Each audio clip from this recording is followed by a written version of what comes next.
Good morning, नमस्कार।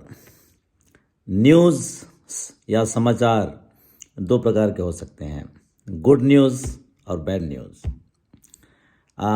हमें हर रोज़ किसी न किसी तरह का न्यूज़ मिलता है। बहुत लोग सुबह सुबह न्यूज़पेपर पढ़ते हैं। बहुत लोग लगातार न्यूज़ अपडेट्स मोबाइल में, टीवी में देखते रहते हैं। लेकिन क्या ये न्यूज़ आपके लिए गुड न्यूज़ है? क्या आप जब न्यूज़पेपर पढ़ते हैं तो आपको जितने से न्यूज़ मिलते हैं आपको क्या सुसमाचार लगते हैं? या टीवी पे आप जो लड़ाइयों की चर्चा, कहीं पे भूकंप की चर्चा, अकाल की चर्चा, मर्डर की चर्चा, ये सारी बातें, हिंसाओं की चर्चा सुनते हैं, क्या ये आपको सुसमाचार लगता है?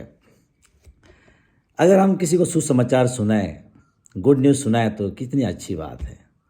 आज सारे लोग धर्म को छोड़कर, जाति को छोड़कर, समाज को छोड़कर अगर हम बातें करें तो सबको आज ये गुड न्यूज़ चाहिए, ये सुसमाचार चाहिए। और ये सुसमाचार है परमेश्वर के राज का सुसमाचार। ये सुसमाचार है स्वर्ग का राज का सुसमाचार। और ये सुसमाचार मनुष्यों का सुसमाचार नहीं है। बहुत सारे समाचार जो हमें मिलता है वो मनुष्यों की ओर से मिलता है। लेकिन ये गुड न्यूज़ की जो हम चर्चा कर रहे हैं, ये सुसमाचार की हम जो चर्चा कर रहे हैं, ये हमें हमारे अंदर एक आनंद को उत्पन्न करने वाला न्यूज़ का जो हम बात कर रहे हैं वो सुसमाचार स्वर्ग से है, मनुष्यों से नहीं। वो परमेश्वर का सुसमाचार है। जिस सुसमाचार को लेकर स्वर्ग से यीशु मसीह आए मनुष्यों को सुनाने के लिए, क्योंकि मनुष्य शरीर में रहता है और परमेश्वर आत्मा में रहते हैं। यीशु मसीह को इसीलिए शरीर धारण करना पड़ा, क्योंकि वो लीगली पृथ्वी पर स्वर्ग का मैसेज को प्रचार करने वाले थे। अतः वो जब मनुष्य का शरीर धारण करके आए, देह धारण करके आए, तो वे एक ही काम किए, परमेश्वर का राज का सुसमाचार प्रचार किए, सबके लिए, सारे जगत के लिए, हर एक इंसान के लिए। क्योंकि हर एक इंसान जो प्लैनेट अर्थ पर रहता है उसको यही गुड न्यूज़ चाहिए, ये सुसमाचार चाहिए। आपको कोई चीज़ मिल गया, वस्तु मिल गया, या आप कुछ हासिल करके आपको नौकरी मिल गया, आपका शादी हो गया, ये अच्छा समाचार हो सकता है, लेकिन ये सुसमाचार नहीं है। ये समाचार हमें शरीर के लिए क्षणिक आनंद दे सकते हैं, लेकिन ये जो परमेश्वर का राज्य का सुसमाचार है, ये हमारे आत्मा को, हमारे हड्डी हड्डी को, हमारे गुर्दे गुर्दे को, हमारे इनर मैन को वो खुश कर सकता है। और ये है परमेश्वर का राज का सुसमाचार,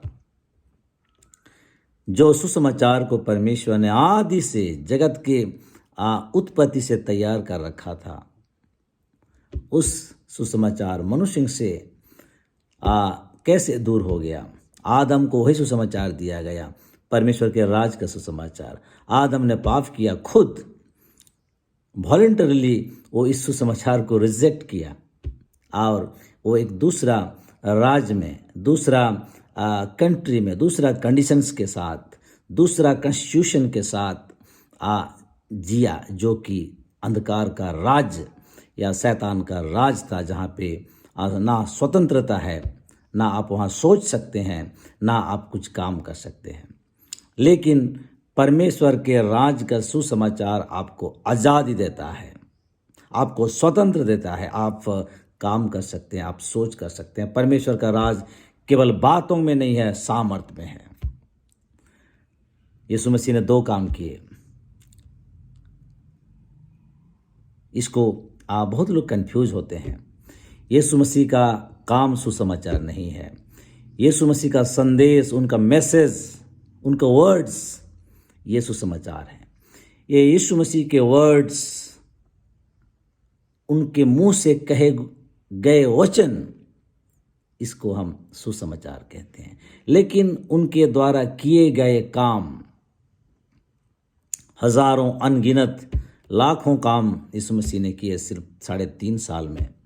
यूहन्ना लिखते हैं कि अगर सारे कामों का वर्णन किया जाए तो संसार भर में पुस्तकें नहीं समाएंगे।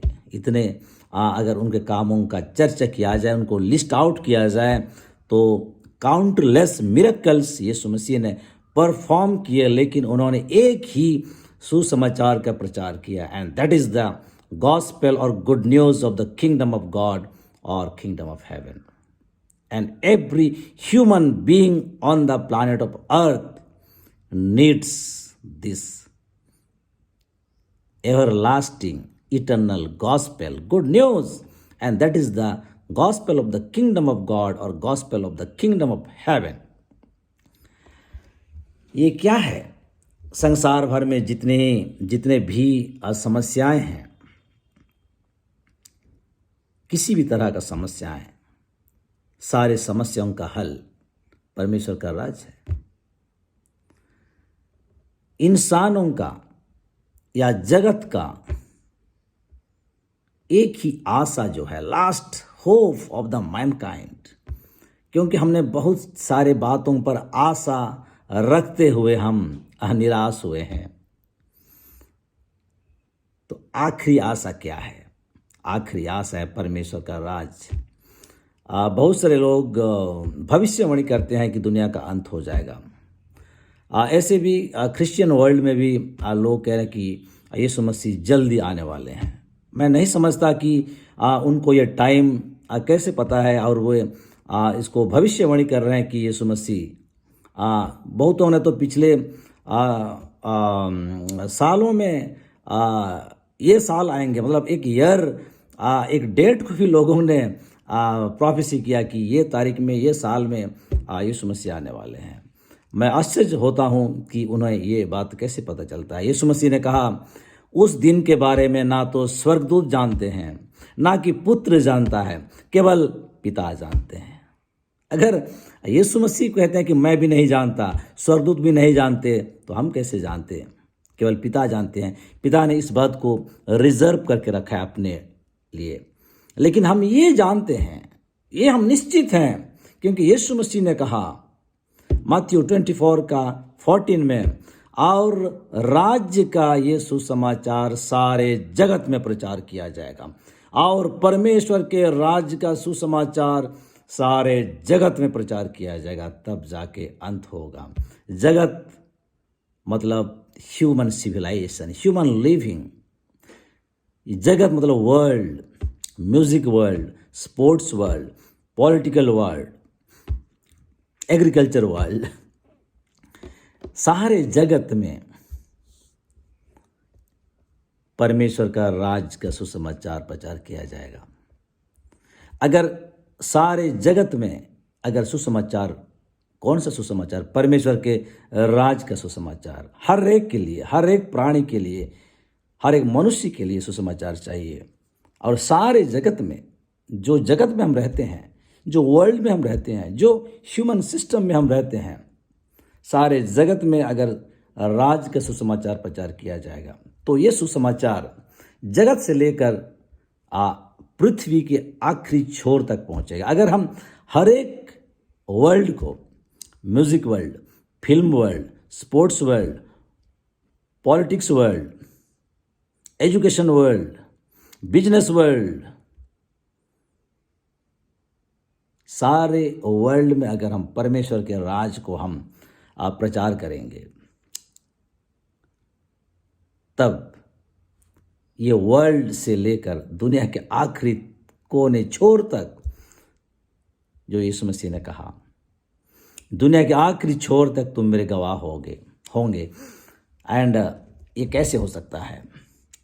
ये परमेश्वर के सुसमाचार से हो सकता है। परमेश्वर का राज का ये सुसमाचार जो है, परमेश्वर का राज्य एक सरसों के दाने के जैसा है।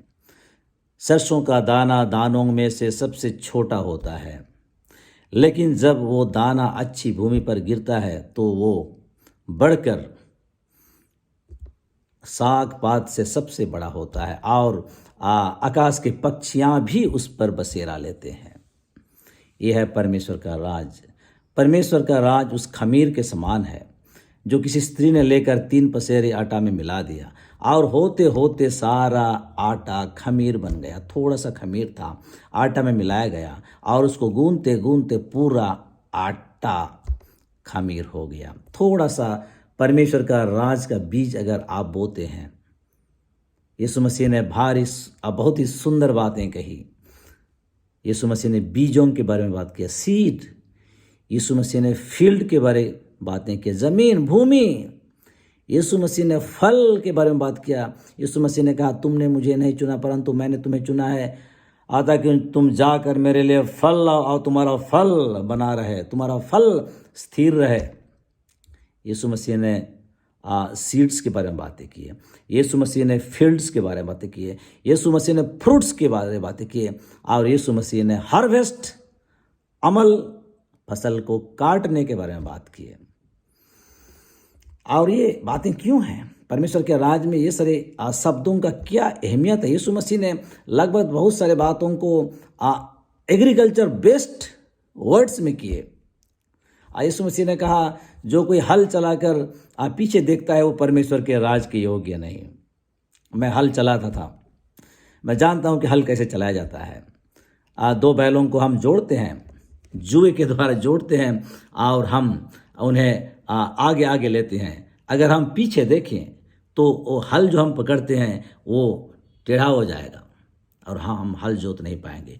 तो यीशु मसीह ने छोटी छोटी बातों को बताया परमेश्वर के राज को समझाने के लिए। लेकिन आज परमेश्वर के राज को लोग समझ नहीं पा रहे हैं क्योंकि उनको यह धर्म से विपरीत लगता है। लोग परमेश्वर के राज में खुद को सिक्योर नहीं समझते परंतु वे धर्म में खुद को सिक्योर समझते हैं।